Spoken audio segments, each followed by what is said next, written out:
अच्छा लो सुनो बोला गोल गोल लौटता पल पिता उल्टे लो ना बदल पैसा नचे आज तल पिता उल्टे लो ना बदल का देखता है रे तो लेट फिल्म के वीडियो देता तनी बुरी पुरान के वीडियो देखता रे शैलेश भैया के ब्रांड नु वीडियो आइल बा होली को ले लवरा आ गेलै देतावा तो साले देखबो त मजा आ जाए देतावा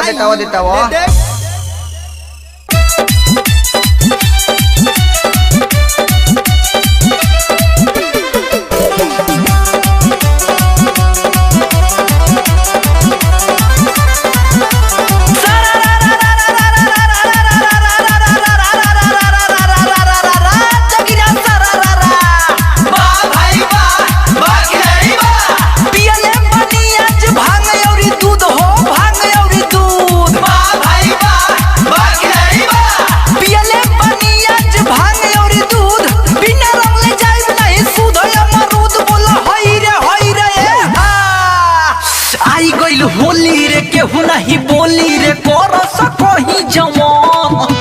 अरे जब बाबू जब आई गइल होली रे केहू नहीं बोली रे कर सको ही जवान लेके रंग ललका रे रंग दस हल्का रे दोनों हो एक बार जवान जनी कर सतेर चार होनो से घेर पीछे कारी पूरा मार दस रे ढूंढी में रंग ये करा ढाक दस रे यारबा होली में चोली पूरा फाड़ दस रे यारबा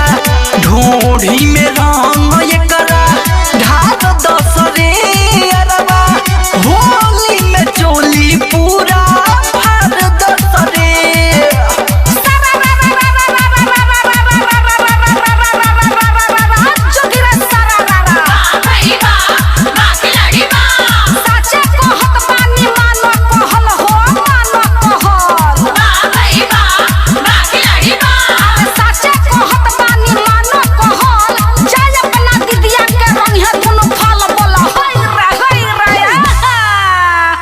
चला होने हटा हो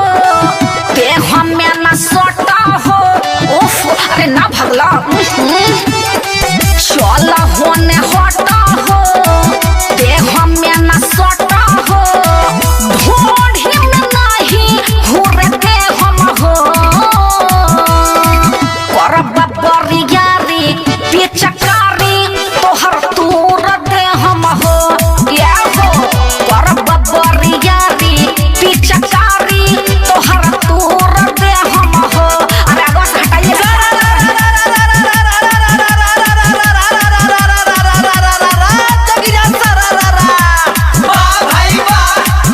होली हम भौजी कर देवर पताया हो देवर पताया होली हम भौजी कर देवर पताया नहीं तो फाड़ दे हम नया तोहर साया बोला होई रे काहे भागो तारू नहीं लागो तारू बोलो हमसे काहे तू उदास बड़ू उफ ए भौजी अरे बोला ना काहे भागो तारू नहीं लागो तारू बोलो हमसे काहे तू उदास बड़ू हम देखो पीछे करी टन टन करता का करी भौजी ए भौजी बोला ए भौजी ए भौजी बॉडी डाले के मन करता ए भौजी ए भौजी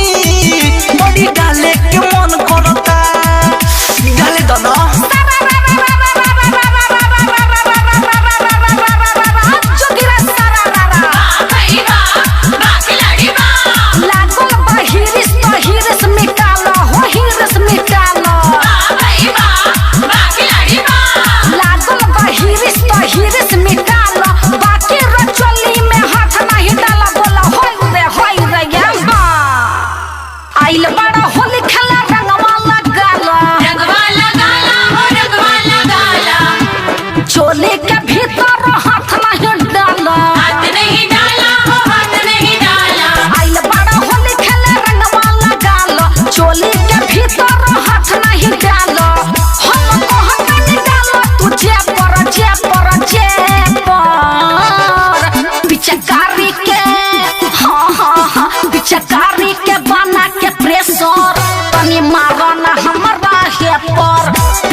बीच लगाओ रे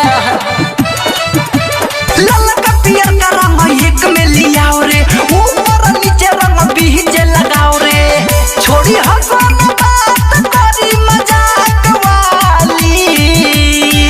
छोड़ी हसन बात करी मजाक वाली बिया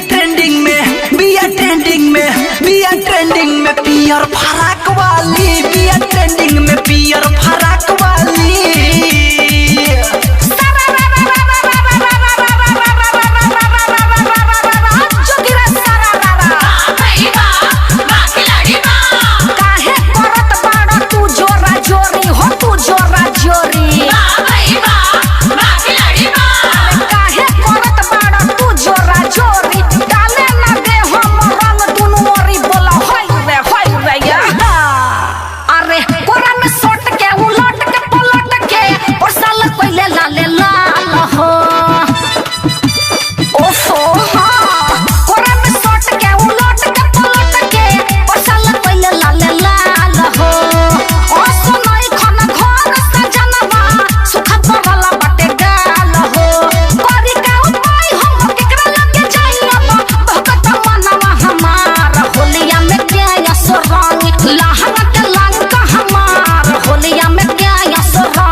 और अनीता शिवानी के होली है देवर लो खूब मजा लूटा लो बजा बजा के।